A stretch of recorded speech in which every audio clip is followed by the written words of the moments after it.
Good evening, ladies and gentlemen. Welcome to finals night at the Open Squash Classic. I'm so glad you're here.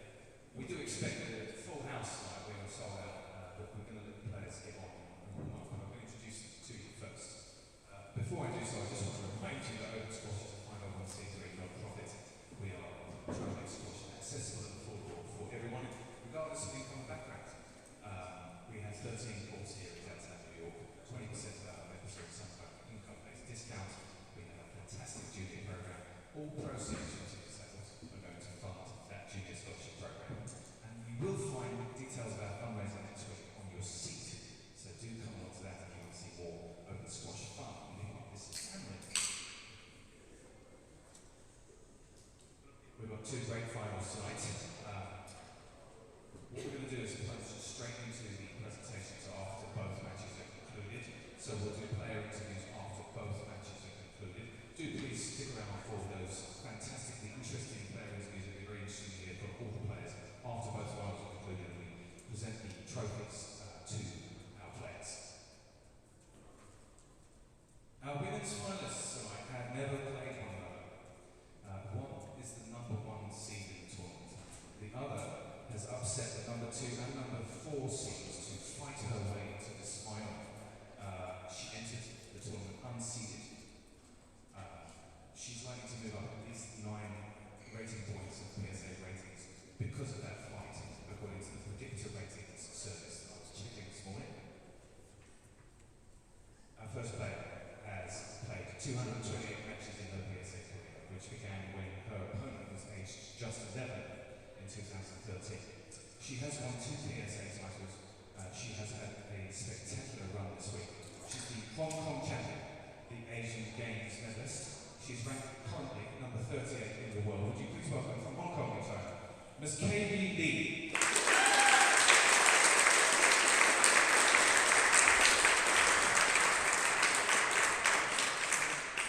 Ms. Lee's opponent joined the PSA tour, I think, at 16 years of age, and has 9 PSA titles to her name.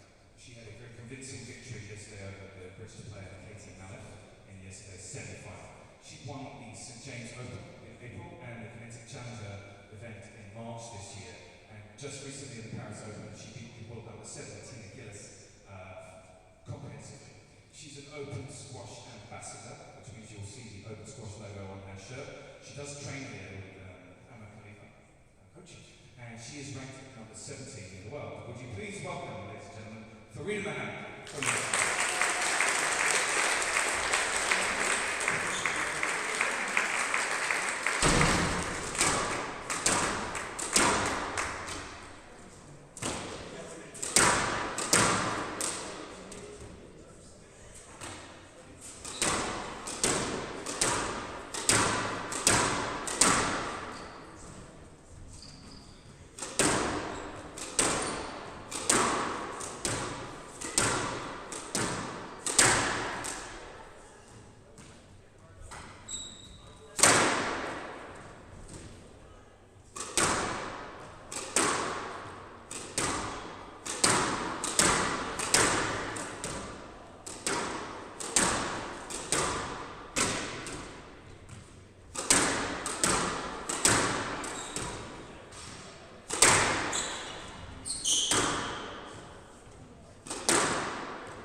Welcome to the Open Squash Classic 2024 finals night. We have a very exciting match on our hands between Farida Mohammed and Kai Lee, who has been the complete surprise player this week, being unseeded, coming into this event, and taking down Hannah Craig, Nadine Shaheen, Nada Abbas, and Holly Naughton all in one go.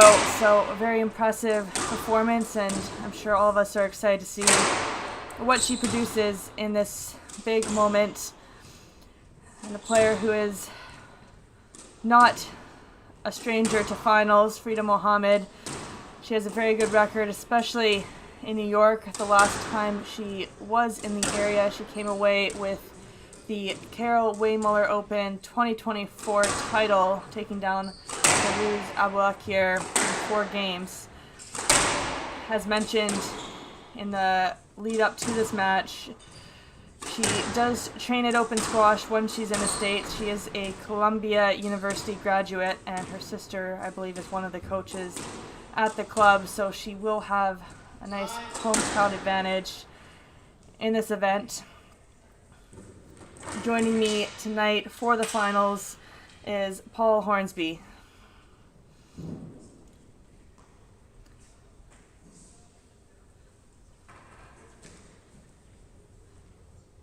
Yeah, hear you perfectly well. But you were commentating on these matches yesterday with Nicole Bunyan, and I'm sure you have some incredible insights and possibly a prediction going into this match.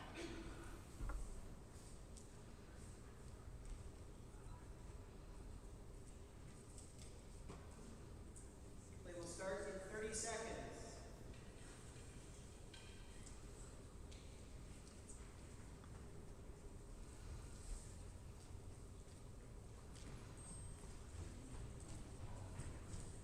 Play will start in 15 seconds.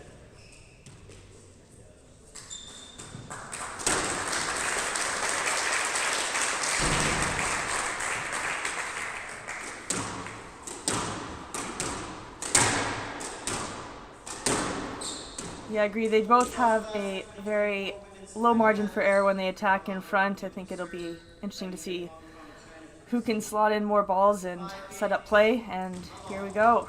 Farida Mohammed to serve.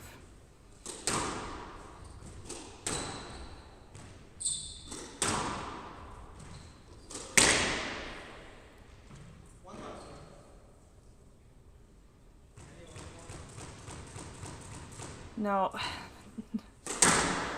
It is a big occasion, though, as we've been looking at her results in this past year. She does have 2 titles to her name, but this past year has been pretty devastating with a lot of first-round losses, and to finally make it through to a final, having come through all these matches, and then you start feeling the pressure and that hope of, I can lift this title, I can do it. That's when you're going to see that tenseness come in, and I hope she can kind of get that off her chest and just play fluidly.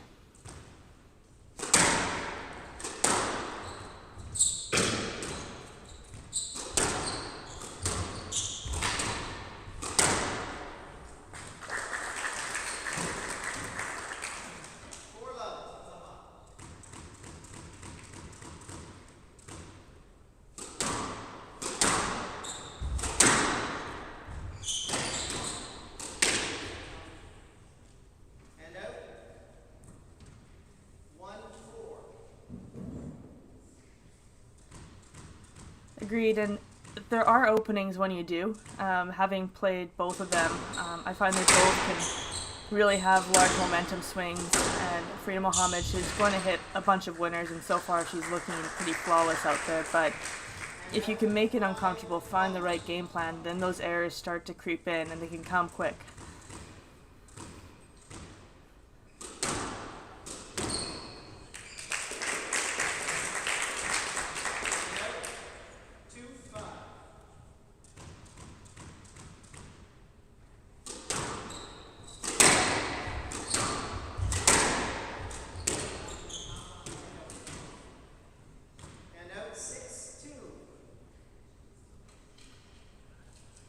Yeah, 100% agreed.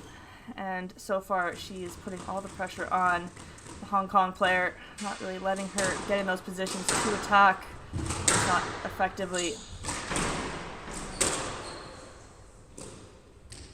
And out, 3-6. And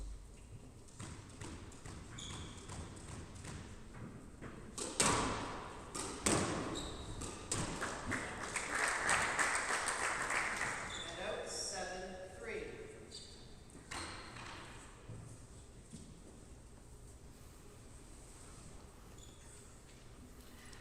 Yeah, she especially when she plays with confidence, and she doesn't lack any of it. There's no hesitation, and it's really nice to see the way she executes and hits that ball in. 7-3.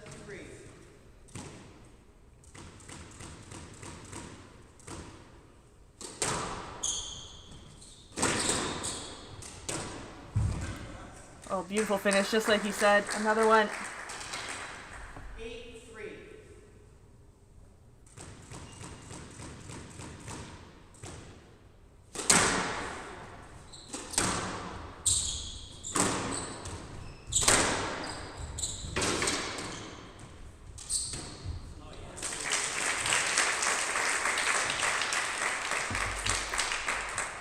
And out, 4-8. Well, that is a danger zone when it goes in. We saw a lot of winners come off her racket against Holly Knott and yesterday in that corner, which, especially against a lefty, is tough to do, but she exploited that movement. Bit fortunate there with that error coming off the racket from Mohammed. But if she can hit there with precision, I think she's going for it each time. It's just about a 50% transfer rate right now.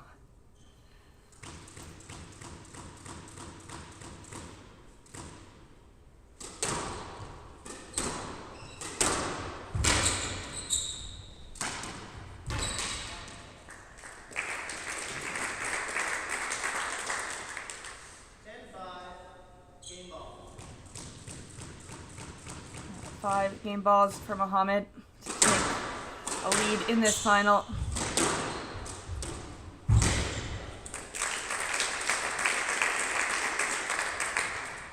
out, 6-10. Game ball.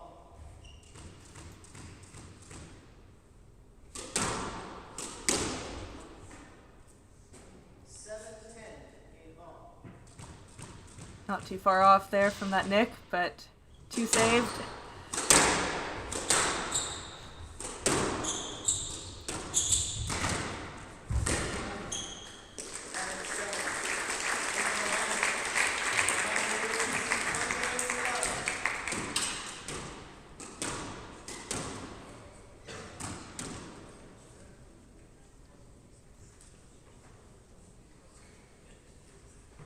Very strong performance from Frida Mohammed, taking that first game in just 6 minutes, 11-7, continuing on her very strong tournament, not dropping a game yet.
Well, I think the ball just broke, so we'll get a new one and warm up again.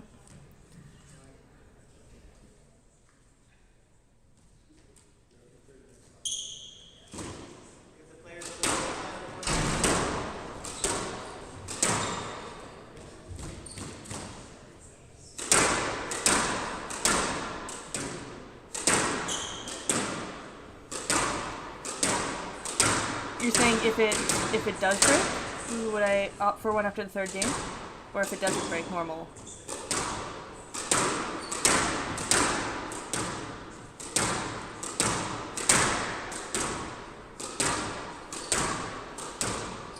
I feel you'd only really do that if you're playing a mind game and you're really feeling off and you're just looking for some sort of solution to get back into it, and maybe an extra few minutes to break your opponent's momentum might be the way to go, but I personally would just kind of get on with it. Maybe in my new state, being injured and being tired a bit quicker, I might take that break, but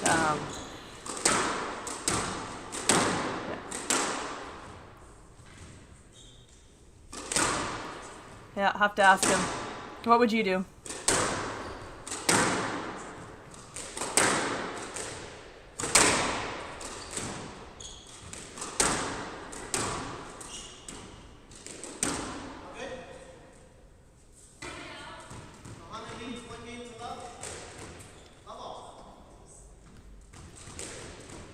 That's true. Something to research between matches. Quick warm-up of that ball. Obviously what happened with the way Frida Muhammad can put a lot of pace on it.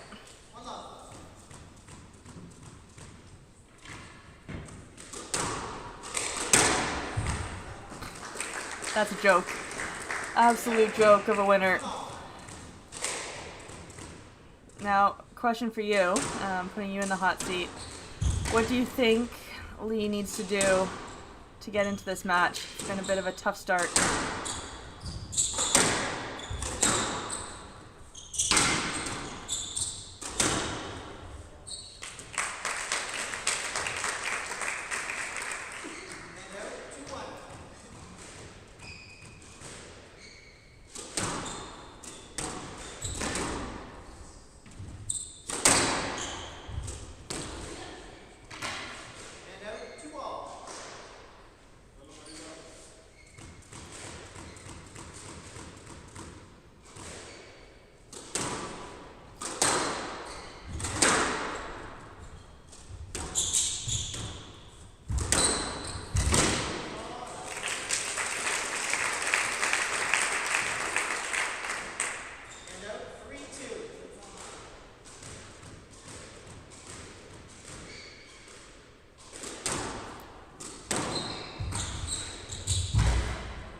Yeah, but I agree with you. I think there's time, maybe there's a few rallies back when Muhammad hit a length into that back corner, and instead of trying to reset, she went for that drop out of position, and then obviously setting up Muhammad, who was ready to run up onto the ball. But we saw there, if she does set up, like you said, using that height, she can get those opportunities. But Frida Muhammad definitely does not want to lengthen the rallies. It's going to be a lot of work for Lee to do that.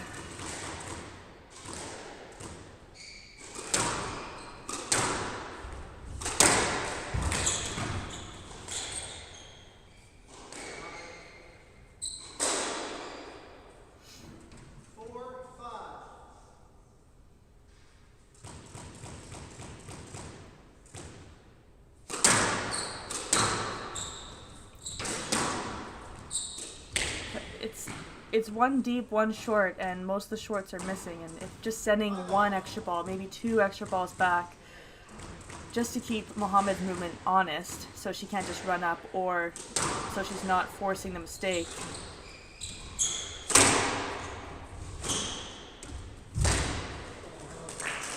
Very smart play.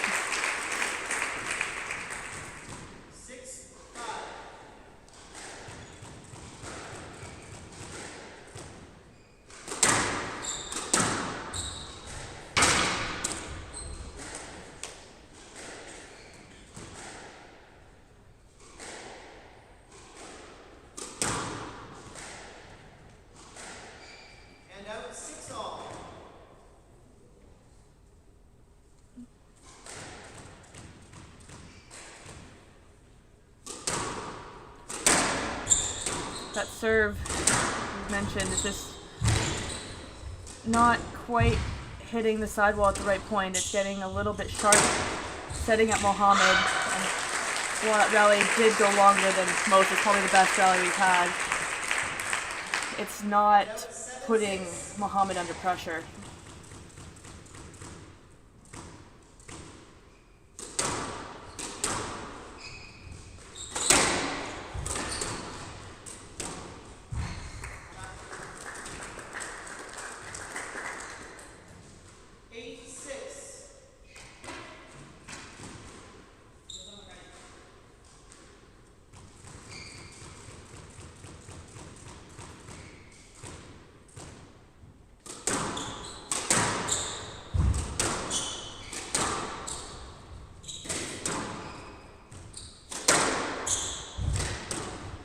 Oh, wow. Well, she came to play. Yeah.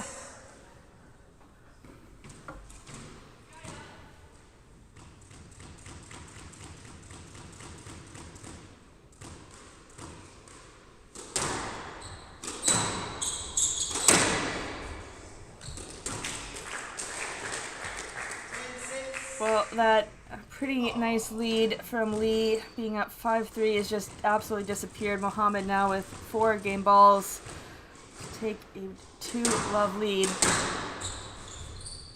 So that's the number 1 seed. That's Farage. Thanks, brilliant.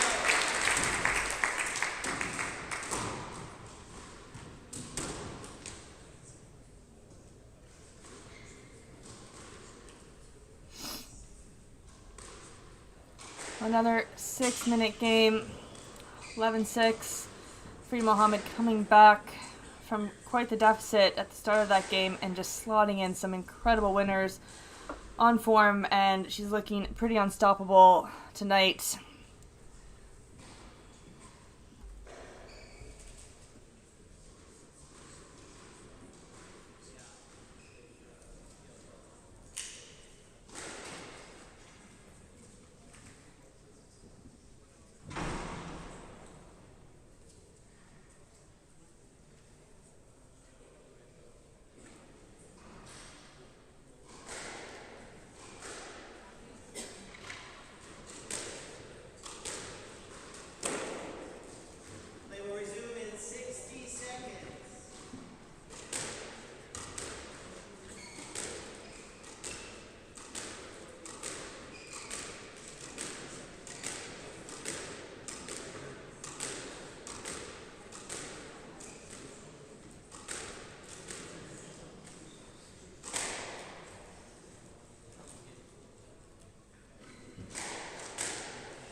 Well, it's been a remarkable performance from Mohammed so far. I'd really love to see we get into this match. It's been one-way traffic and just have a bit of fight, trying to reduce those errors like that. Beautiful shot there. But we've seen her play some remarkable squash this week, and obviously she's under a lot more pressure today with Mohammed, who's on form, but it'd be nice to see her pull out her best squash for this final. You hit the nail on the head there, Danielle. She has weak, really. Right, that's let her down a bit today. The fact that her opponent's refusing to miss very many at all.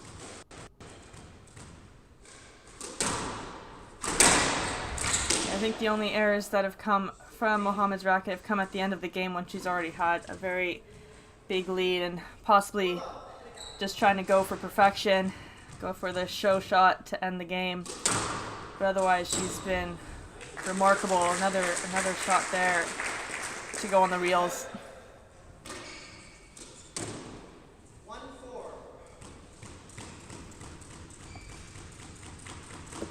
1-4. Take a early lead. Question is, can they hang on to it? That's the scoreboard. Again.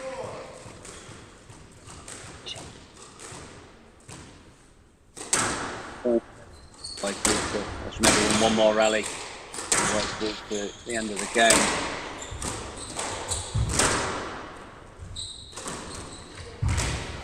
Just whipping in that post every single try she gets. She's going in short.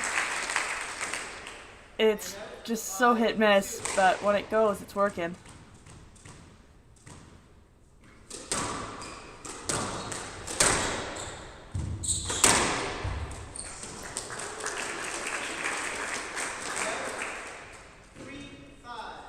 Now, Paul, can you hit the ball that hard? No, not both. In fact, no, I've never been able to be honest. I remember years ago at the DPD tournament, they had one of those machines that could measure how hard you could hit the ball, and you'd see other players' scores. And I imagine Frida Mohammed would have been high up on that list. I would say should be up there with Noran Gohar, I'd say. Yeah. The person who surprised me was Tina Gillis. Was actually had quite a bit of power on her shot.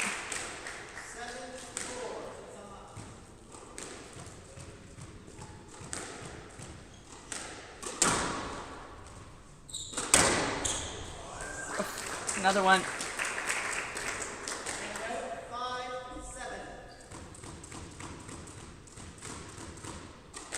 5-7.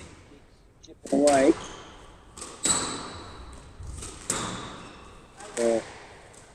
Looked out. Here. And out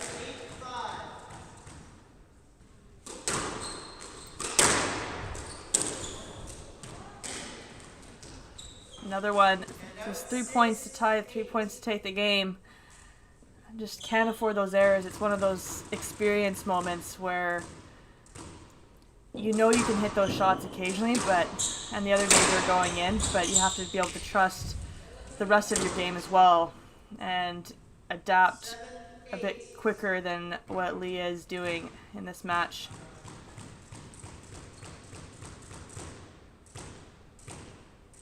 Cool. Lee.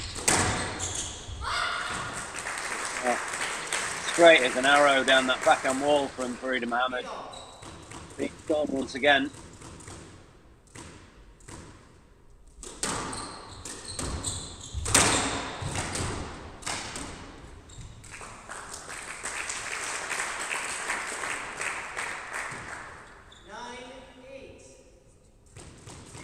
Well, another lead taken away from Mohammed, who just sees herself 2 points away from the title. So impressive. Whole from Farida Mohammed, but it's the way she's gone about this final. She's never lost her composure when she's gone behind on the scoreboard. She's just backed her own tactic. For it. And turn these round in the matter of seconds. And now she's got 2 match balls for the title.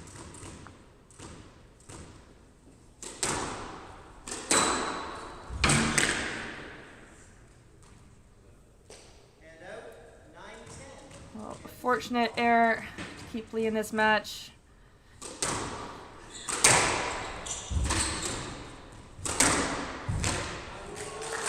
There, she's done it.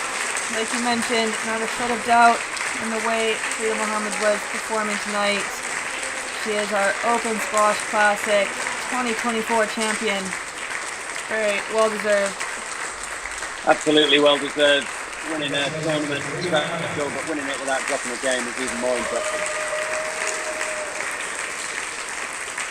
Here we have it, 11-7, 11-6, 11-9, just 23 minutes of play. Ladies and gentlemen, our next match is scheduled to start in 12 minutes' time, so do have time to visit the cafe and get a beverage. We're going to wipe down the court, and we'll be back right at 7:15 for our next one.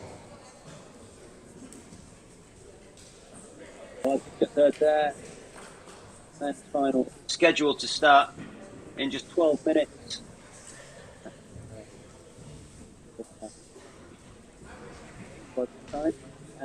So we'll be back with that match. Join us then. Just to recap, it is number 1 seed Marwan El Shbaghi of England takes on France's Victor Kwan, the number 2 seed. It's guaranteed to be a belter. So we'll see you shortly for the men's final.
Tonight we have a fantastic men's final for you. Our men's finalists have played each other 6 times. Our number 1 seed has won 4 of those encounters, and our number 2 seed has won 2 of them. The lower seeded player, however, is yet to drop a game in this tournament so far. And as an open squash ambassador, he has the added expectation of wearing our logo on his shirt. Without further ado, I'm going to introduce you to our 2 finalists this evening. It's going to be a fantastic match. We'll give them a very warm welcome when they come on the court. Born in Marseille, our 25-year-old finalist is the French number 1. He graduated from Harvard in 2022. He has 21 PSA titles to his name. That's a lot of PSA titles. The recent European champion and French Open national champion. He's ranked 12 in the world. Would you please welcome from France, Mr. Victor Crouin.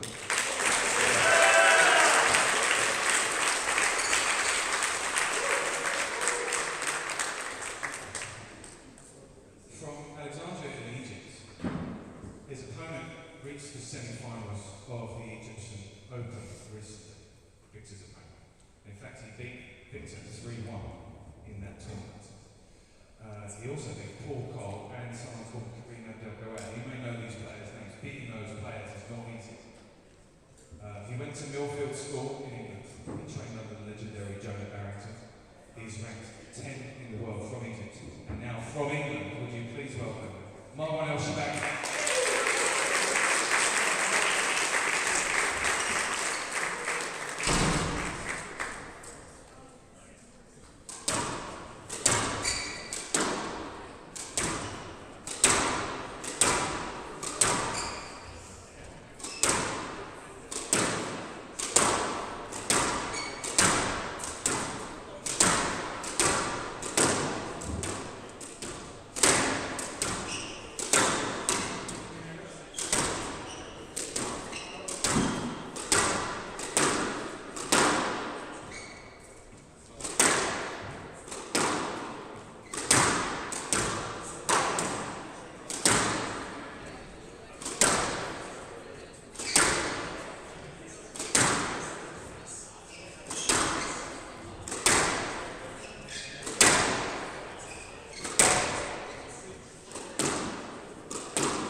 Guys, right, down to the very last match of the tournament here at the Open Squash Classic. It's been a belter of an event, and congratulations to Farida Mohammed here in the women's title. But it's now over to the men's final. Number 1 seed Marwan El-Shabaki of England taking on number 2 seed Juan of France.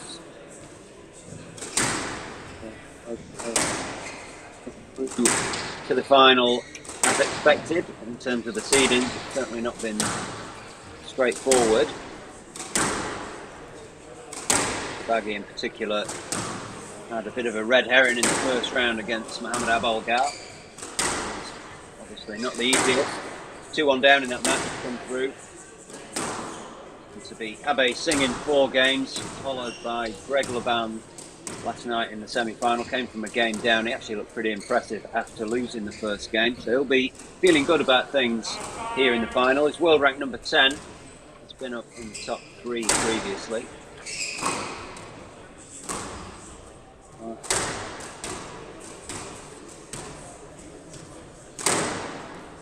Get through to the final. It's Miguel Rodriguez. We all expected that to be a bit of a ding-dong, but he came through pretty swiftly against the Colombian Cannonball in straight games. 36 minutes to get that one back. So he'll be full of beans, full of fuel, ready to go here against the English opponent.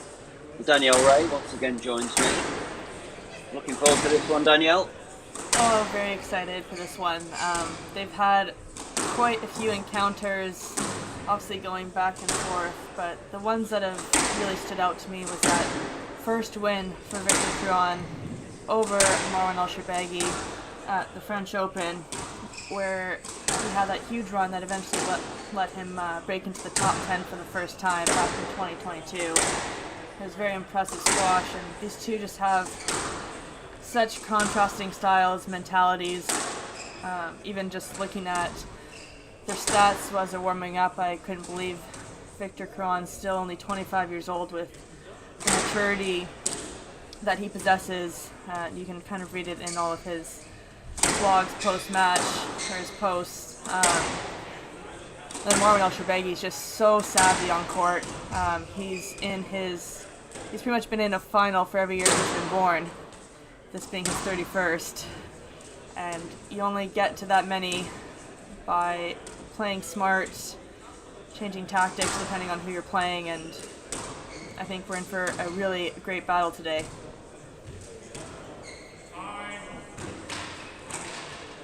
With everything you just said there, Danielle. Yeah, Victor Kwan is about how young he is. Together some consistency in his results. Back up in that top 10. Very top guys. Very clever squash player. You said. I was just thinking yesterday when I watched him. I've always sort of seen one of his signature shots as being that way that he whips into two-ball both, especially on the forehand side from the back of the service box. But I was thinking that he's possibly cleverest user of the sidewall in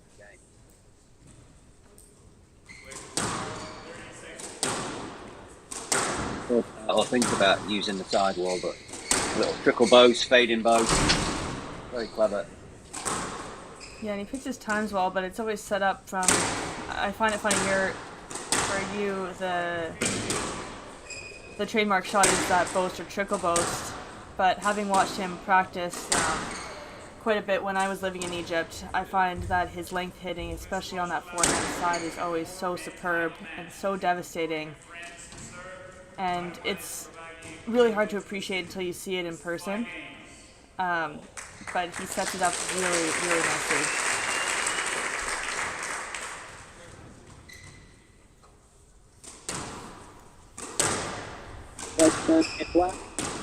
Match underway. Nice big cheer from the crowd, having him be one of the sponsored players for Open Squash, spending lots of time in New York, and we do see him perform well with the home crowd. He's done well at the Tournament of Champions 2024 and again at the French Open 2022. So he does thrive when he has support. Very good point right there, Danielle, because the match you alluded to earlier, where he got his first win against Marwan El-Shorbagy, that was actually in the French Open as well. So he could very well be onto something there.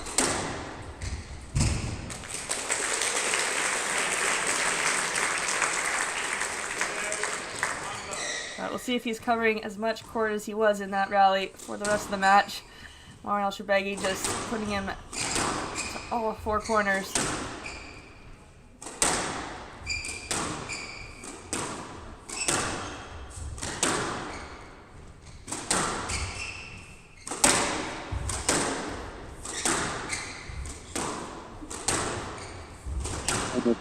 Down that backhand wall. I feel like a bit of a broken record when I commentate on Victor Kwan. And this actually goes back to watching him play here in New Zealand in the final of the World Junior Championships. Yeah. There's that trickle. That's 7 years ago. Backhand side wall, so severe, the way that he really cuts into the ball and makes it stick on the side. Well, definitely not a broken record, I'd say. If it's something that's so repeatable that he does so well, it's just good to keep emphasizing it. And it's interesting because then you think players would try and avoid his backhand a little bit more, knowing that it can be so lethal.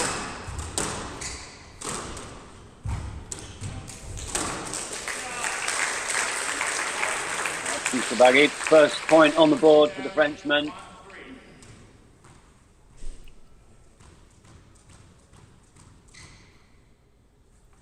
Interesting. This more recently, Marwan Elsharbagi has started working with James Willstrup. Obviously, we know James Willstrup has taken on Saul the last couple of years, and he's starting to get back into top form. But it'll be interesting to see what sort of changes that he'll be making with Shorbagi. Interesting combination, in my opinion. Crowd like that one.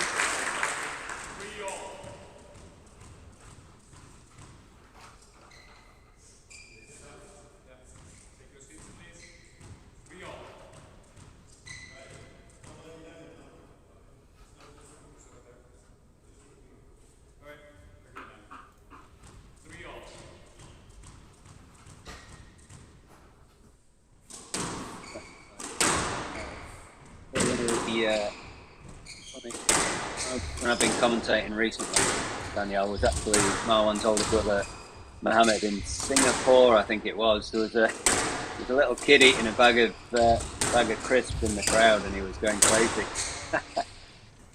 Little kid sat there having a snack. None of it. Maybe he was just a little hangry. Maybe he wanted some. Okay.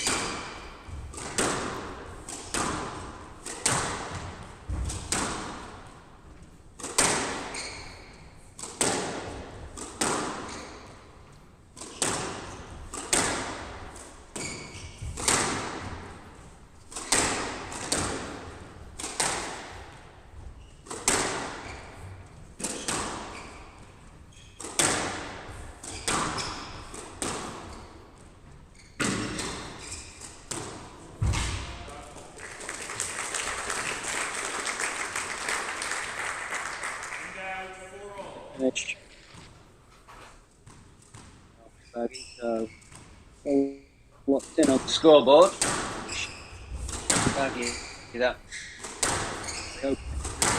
For one responsive 4 points of his own. So nip and tuck his first game, as you'd expect between these two.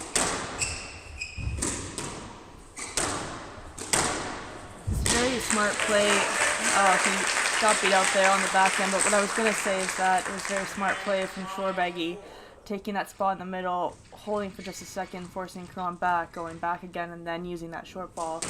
So you can see there's a little bit of hesitation in that first step of Kron, knowing which way he has to be going. Fortunately, he just missed a bit of the quality at the end of that last one. A real weapon. You can make somebody's movement uncomfortable. Doing it once or twice across the course of a match is neither here nor there, but if you're constantly having your opponent pull that body weight forwards and backwards, it can soon get into the legs and really make life quite uncomfortable for the opponent. So it's a great tactic from Raggy, and if he's dominating that middle area of the court, that kind of pain on Victor Kwan. Yeah, smart tactic with Kron's fitness and his movement being such a huge strength. And I would say on the women's side, the person who's the best at that tactic is Noor El-Sherbini. She holds your movement pretty much every single shot, and I remember playing her, and after the first game you kind of feel like there's a bit of jello, and that couple, like that split-second delay just takes away from your own quality, and then you let up quality against a player like her, then you're done. And so it obviously takes quite a bit more on the men's side to get to that point, but I think it's a really smart tactic from the Englishman.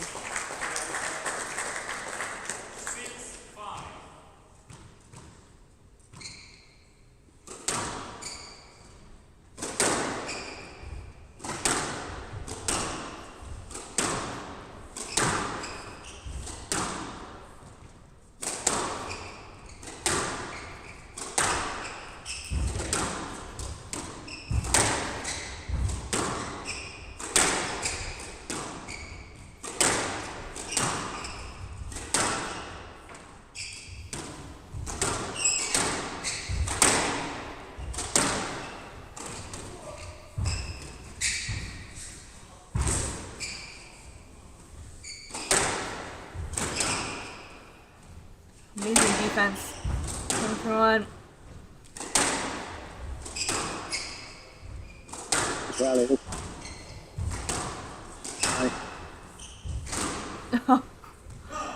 Wow. Rally. What incredible rally.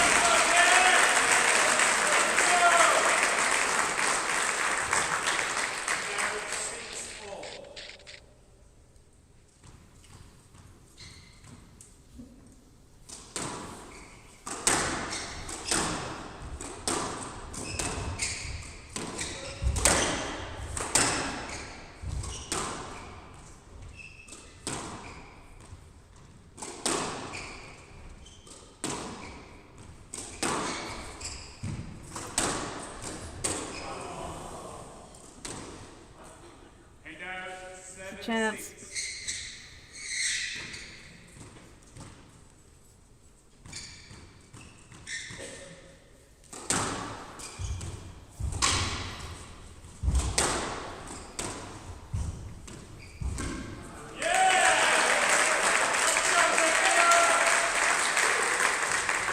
So you can certainly tell who the crowd are behind here.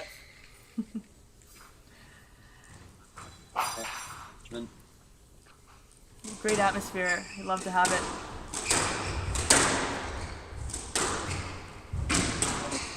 A venue that I've been to, but what sort of crowd would you say will be in the venue, numbers wise? I've only been to that venue once during the Tournament of Champions. That was just newly opened, and it's not the downtown, or I mean midtown venue. It's downtown Fidei. When you play the ball from the middle, you have to allow access. Just stay there before you clear into the tee so he can go.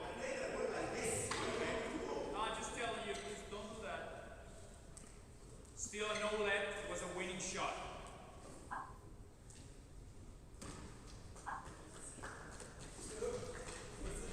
Cooling off after that interaction, which is probably good. We've seen the refs get a little harsher with interactions from players. Yeah, we saw that yesterday with Greg Laban and Manuel Shibagi semi-final. The referee had to nip that in the bud. Both players had to take a corner after half a game. Soon settled down. What's happened there is the referee's just having a word with El Shibagi about his movement. However, it was a no let for Victor Kwan, so Shibagi has ended up with the point in the bank anyway.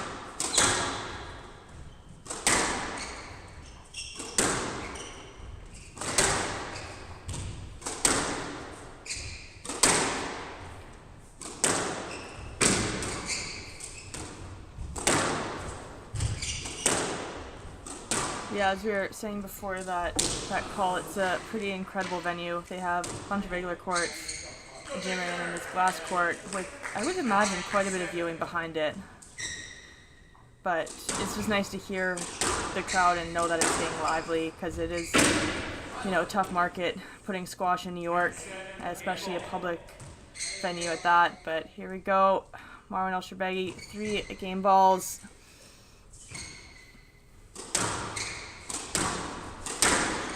Few quick points at the end of this game.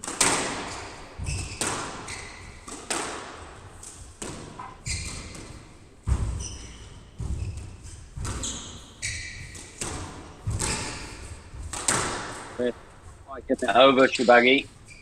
Chan. It still goes on. Some good recovering from Kwan, but she's under the cosh to say the least. And what a line down that backhand wall from Marwan El-Shorbagy. Really came to life from 7-all in that opening game. Immaculate.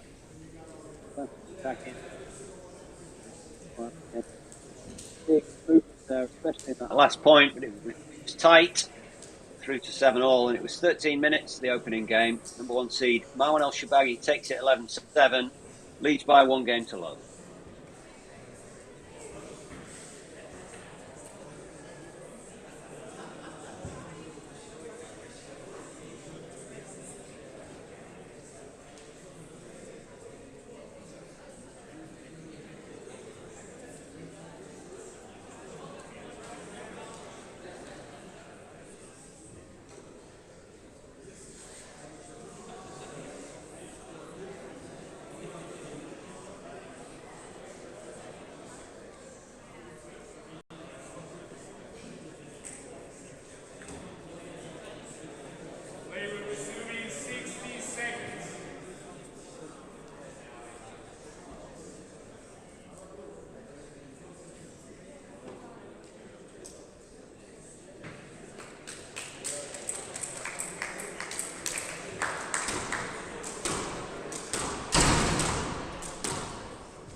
momentum at the end of that opening game. Really started to find his targets into all four corners. But he can say quality start to climb. Yeah, I feel like it was just the difference in quality at the end. You could see Victor Crouan did a great job of getting out of pressure and then taking opportunities when he had them. But as a whole, the target hitting from Shorebegi into all four corners at the back of the court, and then moving Crouan, making that court extra big, was just a better level.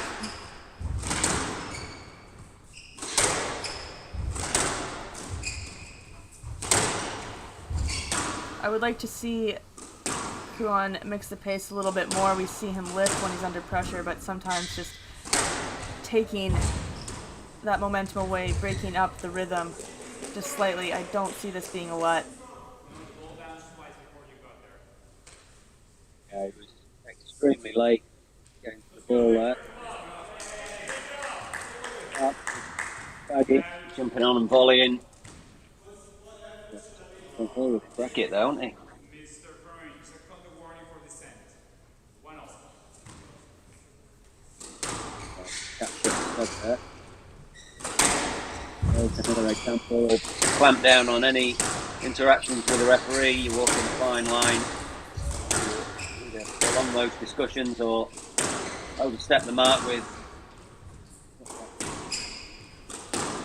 It's interesting. I feel you don't normally see Victor Crouan get too flustered or vocalize a lot, but we've seen him show signs of frustration a few times so far in this match, and I feel like a lot of it's stemming from these awkward encounters and movements that are coming around the middle of the court. He's hitting it just too short, putting the pace on without the height, and then it's just leading to more interactions, which I feel Marwan El-Shorbagy is comfortable with doing all day long. But Victor Crouan likes that flow, he likes that rhythm, that clean playing, and we're just seeing him get rattled.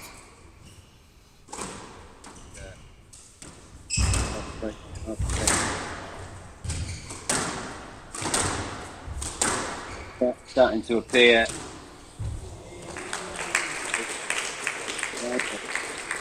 There's nothing wrong with that. That's an outright winner from Marwan El-Shorbagy, who looks as cool as a cucumber out there, doesn't he? Yeah, very.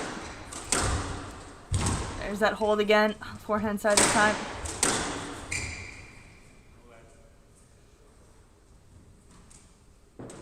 And out 2-4.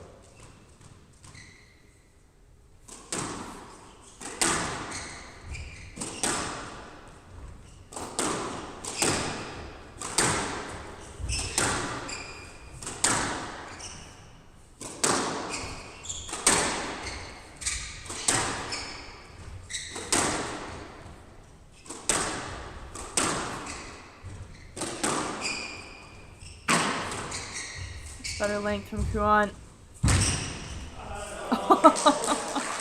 Oh, that's fortunate. That is fortunate. It's rolling right across.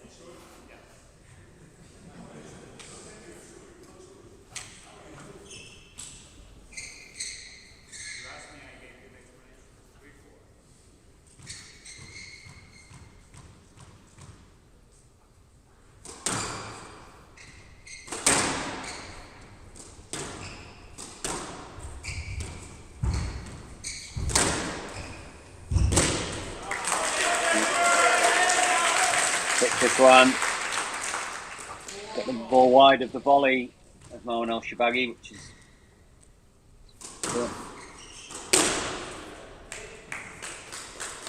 So winding a bit, he was up a lot in the second game, and a couple mistakes, and then Victor Crouan just staying steady as we normally see him.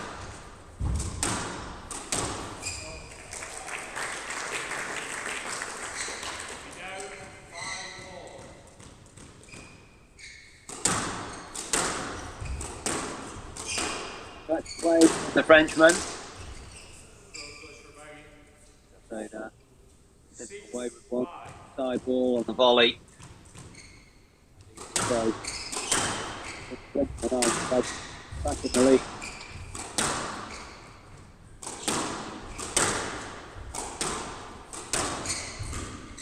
Great work down the backhand wall from the Englishman. That's left 6-5. Mr. Coin does not allow, please. Yeah, I'd agree with that. Just enough space. But it's interesting, you were talking about Victor Kruon's backhand being such a point of strength for him, and we're seeing Marin Alsherbegi really try and challenge him up and down that side.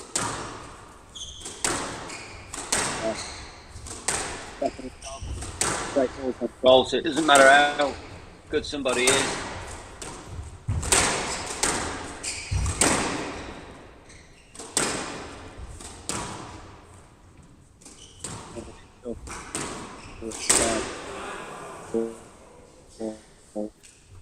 Right box. 7-5.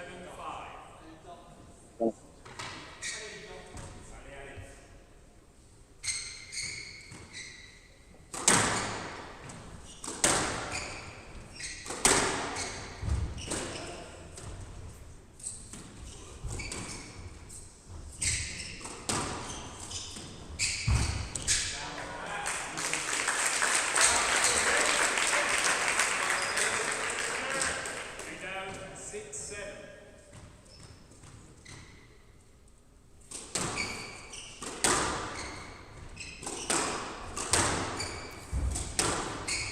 I think I lost you there for a sec, and you were saying it doesn't matter how good someone is. Yeah, sorry. We were talking about Kwan's super strength on that backhand side. Marwan Shabagi sticking that ball within an inch or two of the side wall. Right. Him when the ball stuck to the side wall. 9-6.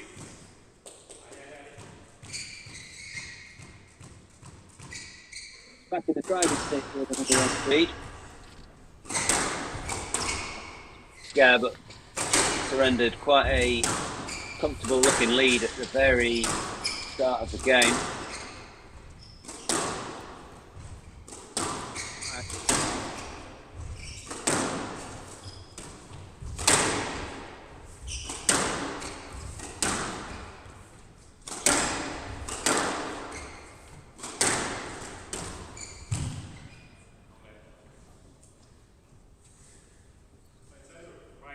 Look where the ball is there.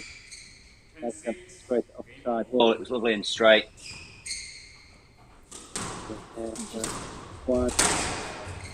Misjudging that The movement a two little lead. bit. Yeah.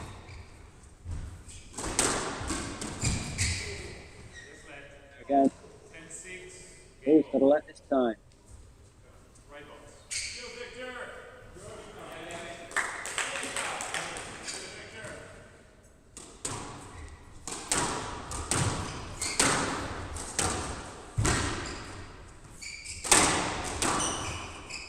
Stroke push for Baggy.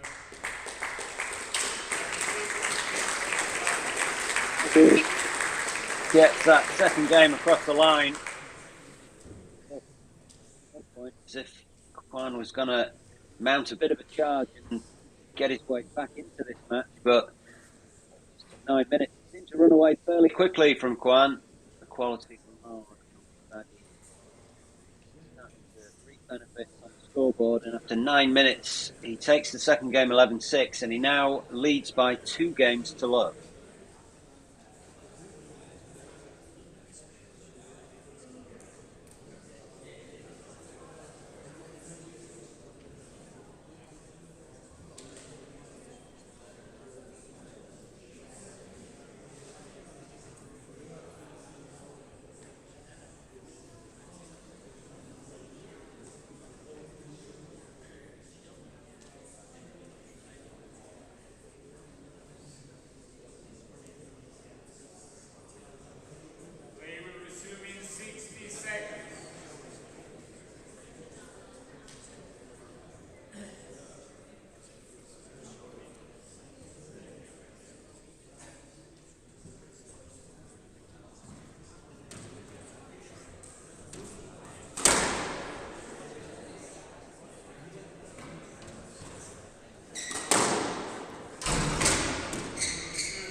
Sharbegi has had a tougher route to the final, which oftentimes does help you settle into the event, find your mentality, and calm yourself in these big moments. And right now, I feel he's just bringing Victor Crouin into his game. He's serving fast, he's rushing the Frenchman, and really pushing pace, not in the way of hitting hard, but just in the amount of time on the ball.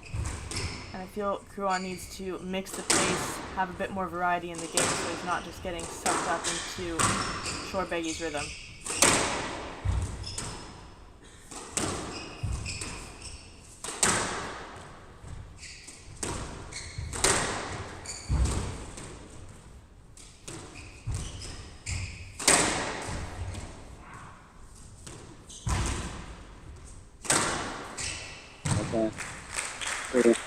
From Marwan Al-Shabagi, but Crouin's doing the lion's share of the work out there.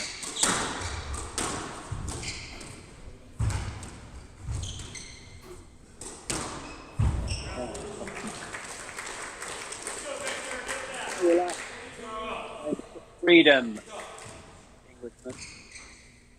I was going to say he's doing the lioness's share of the work. I think they're the hunters, and the male lion just gets to hang out and wait for it to be brought back to him. So Victor Crouin definitely isn't doing that. He's covering a lot of court, tons of work, just trying to find a solution. But right now, Sharbegi is looking pretty steady.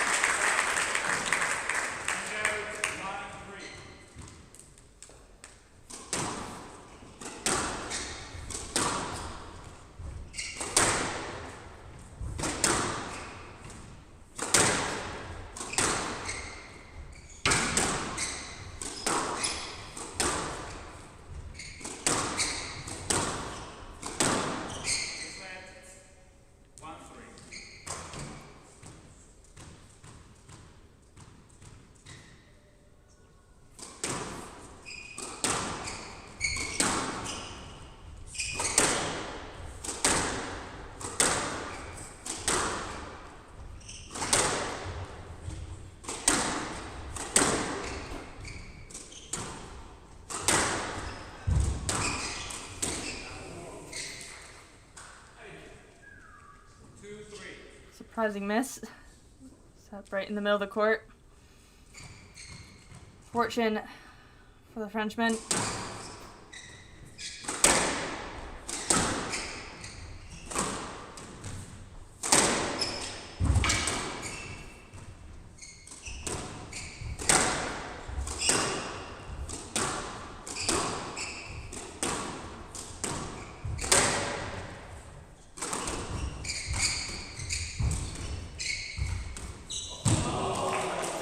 Wow. A little tricky boast from Victor Crouin, but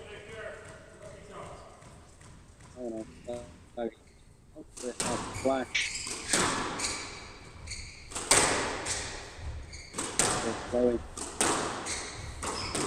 Really, in the odd error here and there, we just kept Crouin in it at times, but really to this point.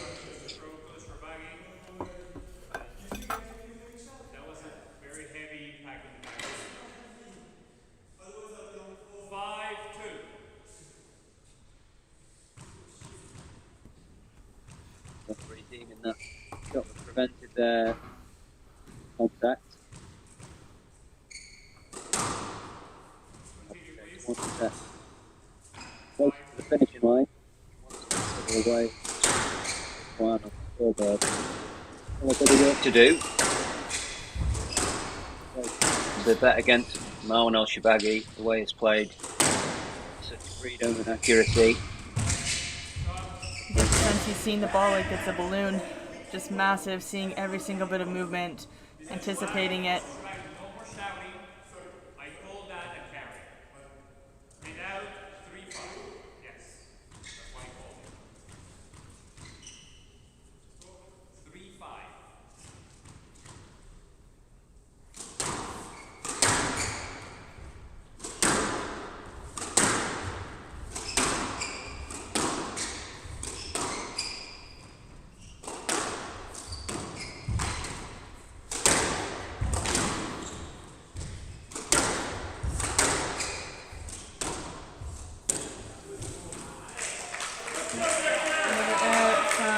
baggy, but he was still on it, and I would love to see Kruan do something different just to break up his patterns of play. He's so tuned into these straight patterns, and they are normally so effective, but today they're just not working.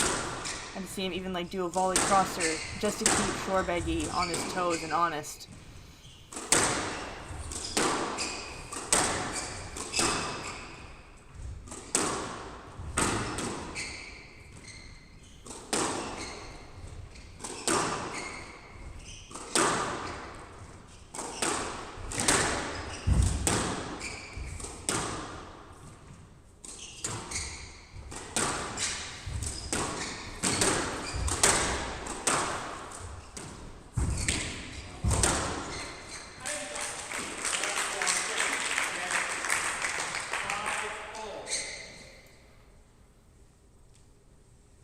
In a couple of errors. Been in again. Good. Extending these rallies. We hear the crowd really tried to get behind the Frenchman. We did see in the other games like massive momentum swings. If you look at the point breakdown, they all both seem to go through 4 or 5 points in a row instead of trading back and forth. And right now, Kruan having that momentum, he needs it if he wants to keep this final going.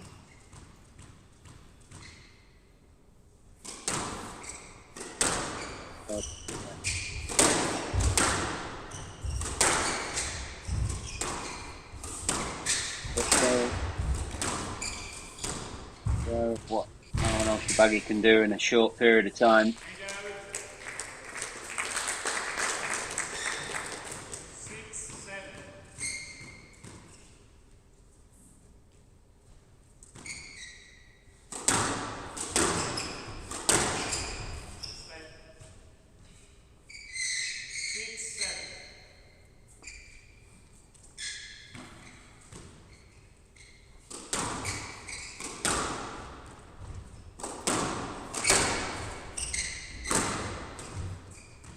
Chance.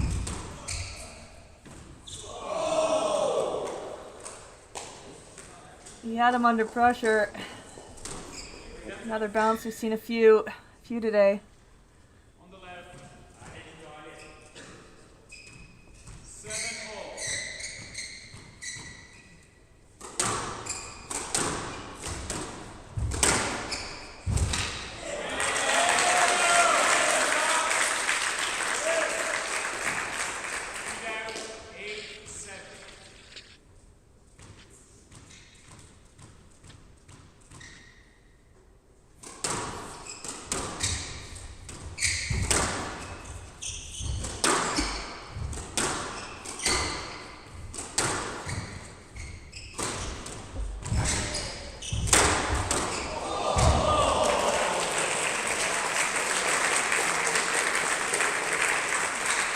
Got his racket on the ball there from that cross court. Good he is across that short line. Goal from there. Salad now. Point. Oh, he played it, but he stopped. Let's play a lead. Yeah.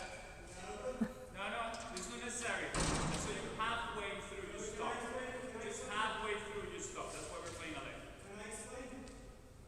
Yeah. So I stop my swing. If you go all the way, where does the end up? Yeah. Where does the end up? Yeah. What I'm telling you is just stop halfway through. I'm not entirely sure if you play or not, so we're gonna play a lead for that. Let's play. Let's play.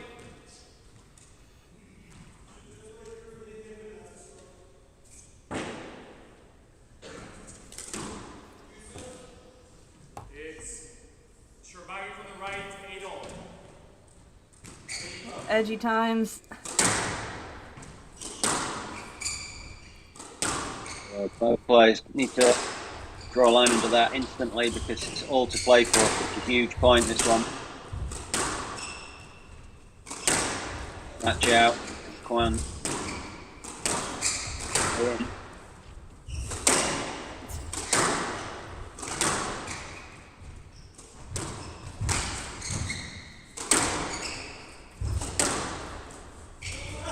tweener.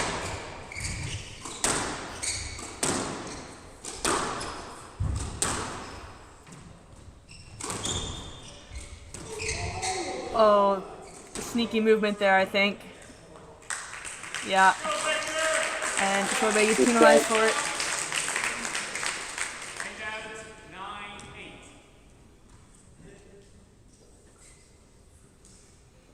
It's interesting when you, at the beginning of that rally, Kruon's movement was really rushed to the tee. It looked like he had that energy from that last call and didn't quite settle down. And then as he went, split step became a lot smoother, more relaxed, and must have heard what you said and needing to relax and get on with it, which he has now been rewarded for. 2 game balls. Crowd firing up now. Prospect of this match alive. And get it across the line.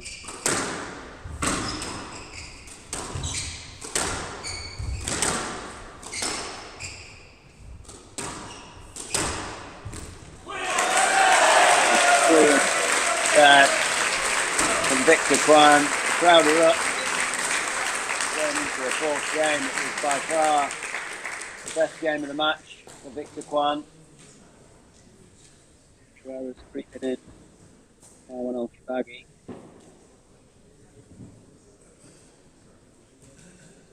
12 minutes. Takes the 3rd game 11-8. Pull one back. Oh, ultra baggy still leads by 2 games to 1.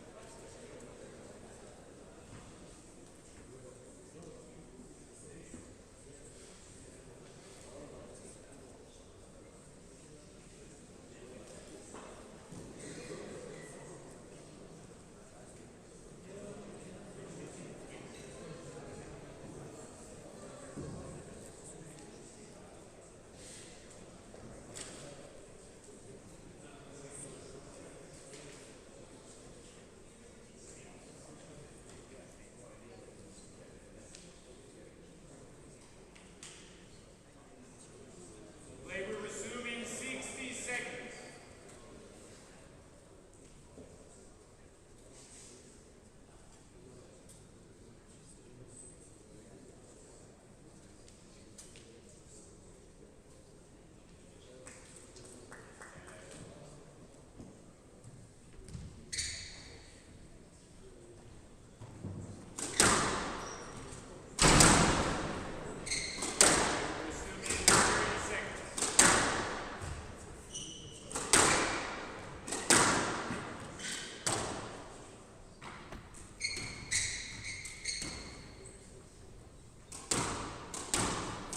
Well, right when you thought Marin El-Shorbagy had it in the bag with a 5-1 lead in that 3rd game, we are here in a 4th with Marin El-Shorbagy leading 2-1. Very exciting times. The crowd seems lively, and it's the match that we've been waiting for. It's 2 games to 1. Trying to serve. Love all.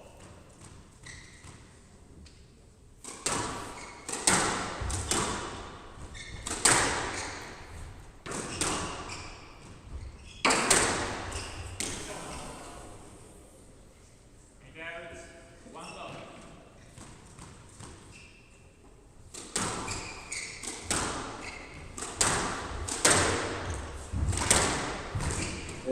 Back alone for the game, because when you've got top 2 seeds battling it out, only 2 spots between them on the world ranking list.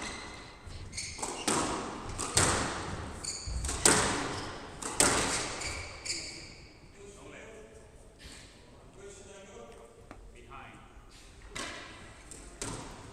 2 love.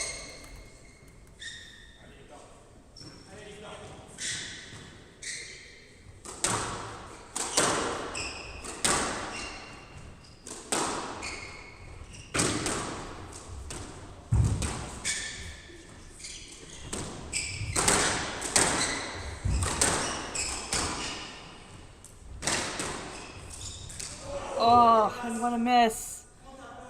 He had the whole court, didn't adjust his feet position. Don't see that too often from him.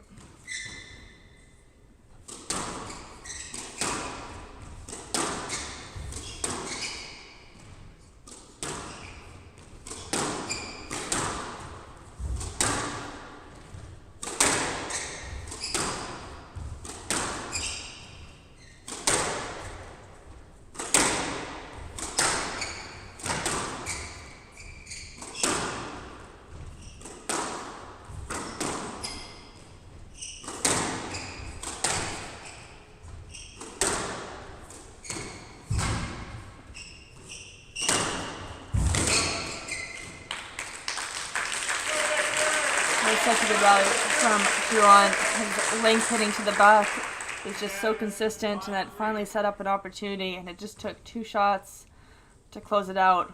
But very impressive rally, and we need to see more of that from him.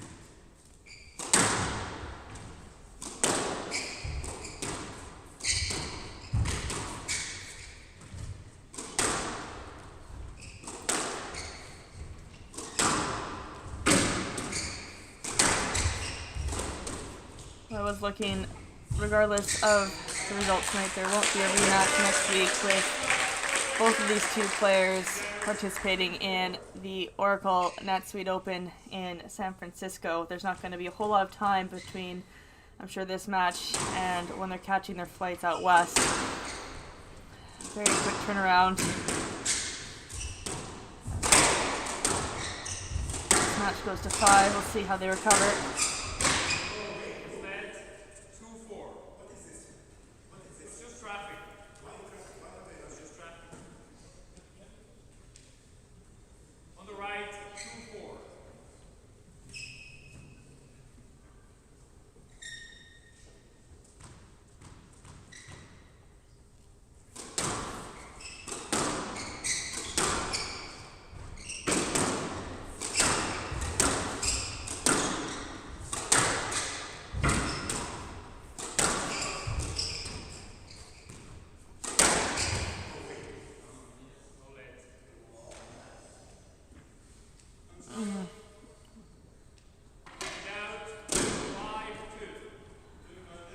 I feel it's a tough one. Ball landed in the middle of the court, but there was a slight movement from Shorebaggy, in my opinion.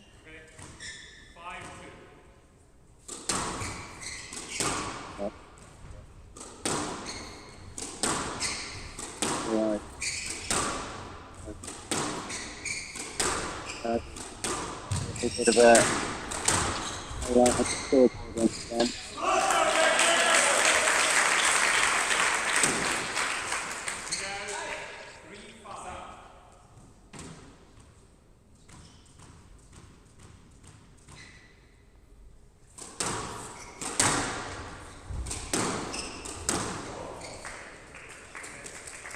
Finish.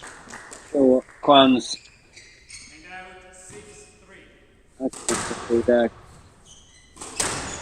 that movement off the ball from Manuel Shibaga, but it was absolutely shot. Response from the number 1 seed, having been closing the match out. Next time themselves back on court. Dropped the 3rd game. Positively in this score. It can be tough mentally when the first 2 games were, I'd say, fairly decisive for Marwan El-Sharbaghi, and mentally you get so close to the finish line being up 5-1 in that 3rd, and when someone starts challenging you and then you lose a bit of the plot, and they make that adjustment, trying to reset and let go of what's happened and find a new plan, because obviously Huron's adapted to his initial plan. It is very tough to do, and so far we've seen him regain some of his composure now with this 7-4 lead, 8-4 lead now. Beautiful shot. So after that previous rally, Daniele was growling away at himself as if he was really going to mount a charge and try to turbo.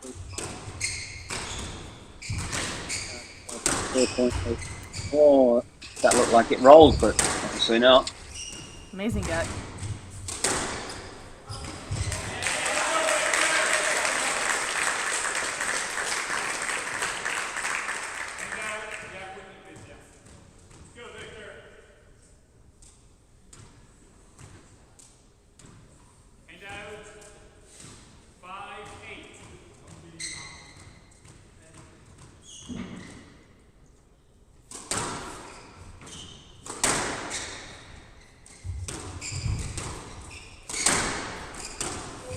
Oh, wow, what a finish.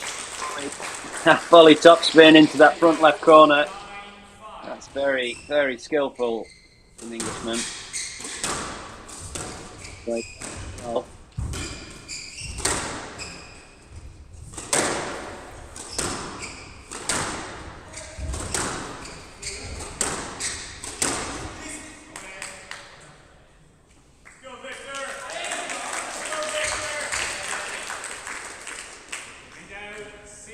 Good awareness from Kruan. Sensing Shorbagy's movement was coming too far up.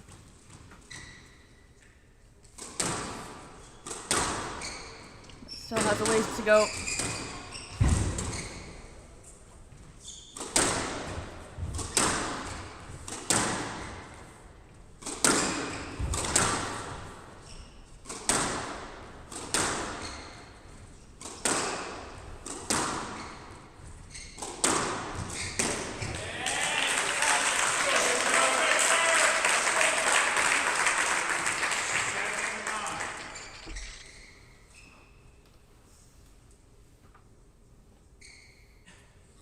massive rally here. 7-9. Do you think Shorbagy's going to hold on? 1 point.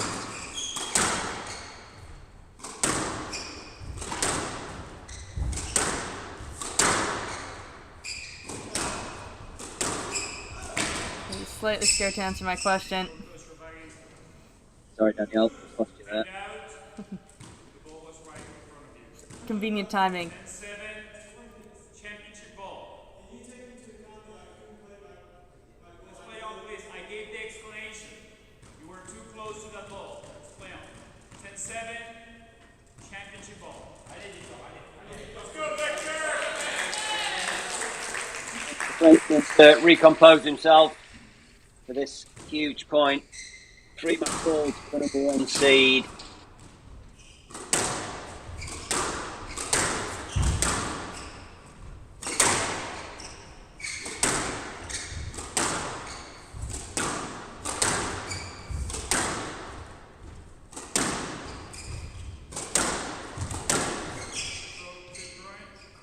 That one. He's straight back. All through the middle of the court. 8-10, championship ball.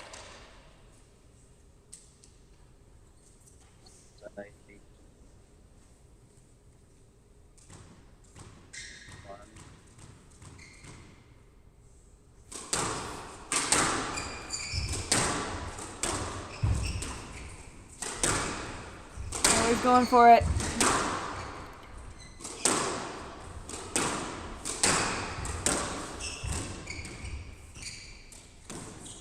Chance.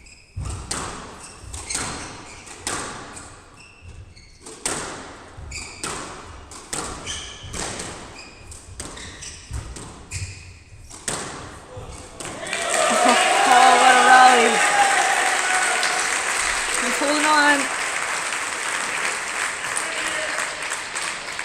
9-10, championship ball. Let's go, Vic.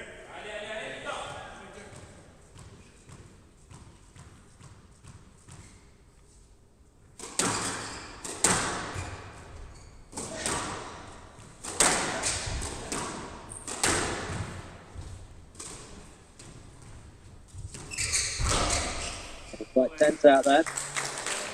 There we go. Oh, and there it is. Morin Elshorbagy, our Open Squash Classic 2024 champion. Played phenomenally and definitely had his moments being tested by the Frenchman. But 50 minutes in, and Morin Elshorbagy takes the title 11-7, 11-8, 11-6, 8-11, 11-9.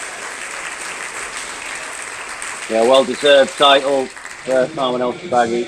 Solid as a rock tonight. And we're just going to meet all the players who played that final tonight. So this shouldn't take long, but it's going to be very interesting. And I appreciate that. So first up, Very impressive performance from the Englishman. He'll be happy to get off in 4 with and also second, Victor Kruan making a resurgence.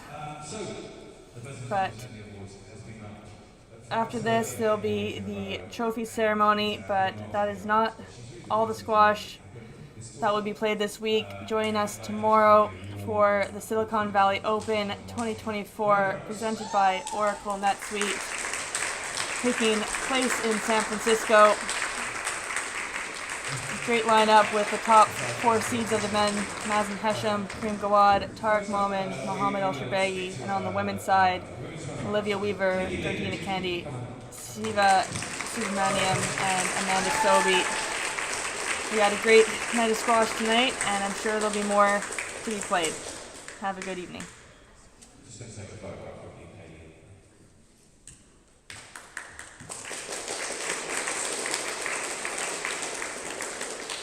Katie, if we have a second good time, you had a fantastic run through sort of reaching the final. You came in unseeded, you beat the number 2 seed, number 4 seed, and you really had a fantastic run.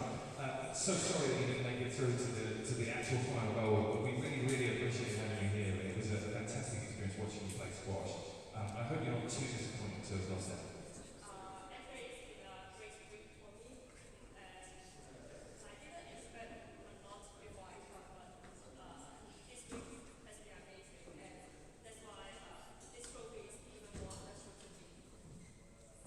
Well, honestly, in the final, your opponent burst the ball in the warm-ups. You know, yesterday when we were playing against Holly Norton, you really were making us very last all the time. It was fantastic to watch. It just felt like potentially today your opponent was hitting the ball hard and finding the corners, and it was just that one step too far. But did you feel at least that you were delighted with some aspects of your game today?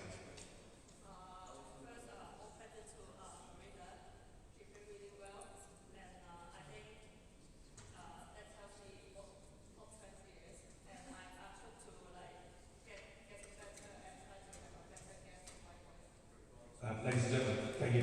Congratulations.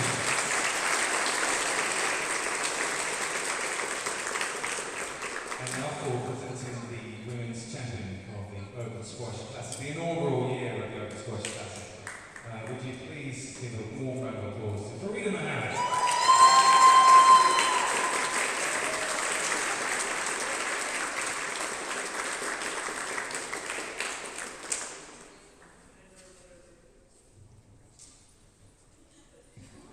Congratulations, Farida. You must be delighted. Yeah, it's very special week for me, especially to play squash. You guys are happy to me, and I'm so happy to be here. You going to move up obviously in the rankings as a result of the win, and you know it's a delight. You came out today with a sense of purpose that obviously you can't every match with a sense of purpose, but you did break the ball in the warm-up, and there was just a sense of like, oh, she's come to slay. Did you feel that as you stepped on court? It was part of the plan, actually. Not to break the ball, but to be hard. I mean, Kai has made 2 upsets until now, and she's playing really well.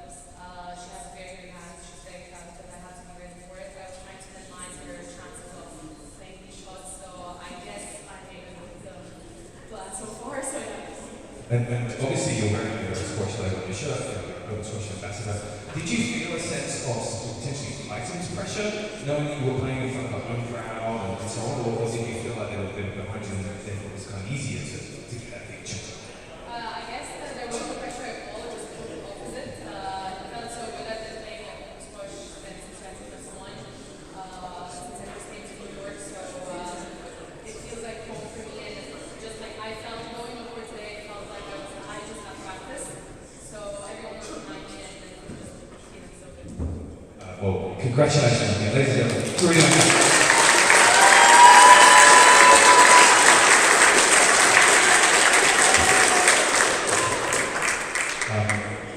So I guess has had a moment to just collect his thoughts. I see he's on his cell phone at the moment, but potentially Victor, you really come talk to us. Someone give Victor for everyone and watch and see if he wants us to come chat. He's got his own chat. You ready? Okay, ladies and gentlemen, our men's one, Victor Ferrari.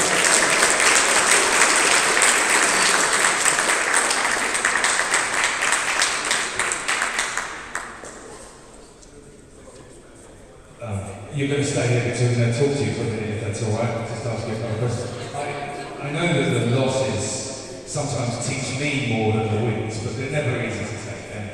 I also know that it's not very common to be interviewed as a runner-up, so we just want to give you a moment to kind of give us some insight. It just wasn't going to happen today. It's a shame because obviously the crowd were behind you. Yeah, told me yesterday I had to go out and I told him too many full stairs and no one kept the pressure up and then trying to come back and put it in full, but it's always tough when you're behind and you have to make all that work to get back into it. But yeah, no, I kept fighting and I wasn't far from pushing into a big game, so hopefully I'll let go usually do, and I was maybe this time, but it was super enjoyable to be playing open squash. Open squash being helping me since I graduated from college, and I've always felt really welcome here. It's always a very enjoyable experience to play here, to share also my experience with all the kids.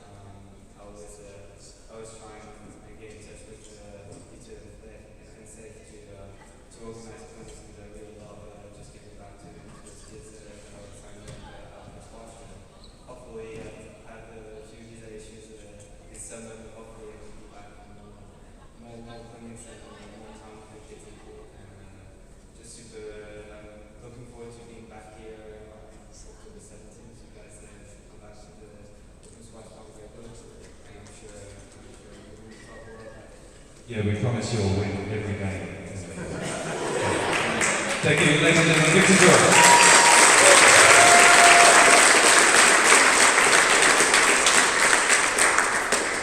Can anyone see Marwan Al-Shalax?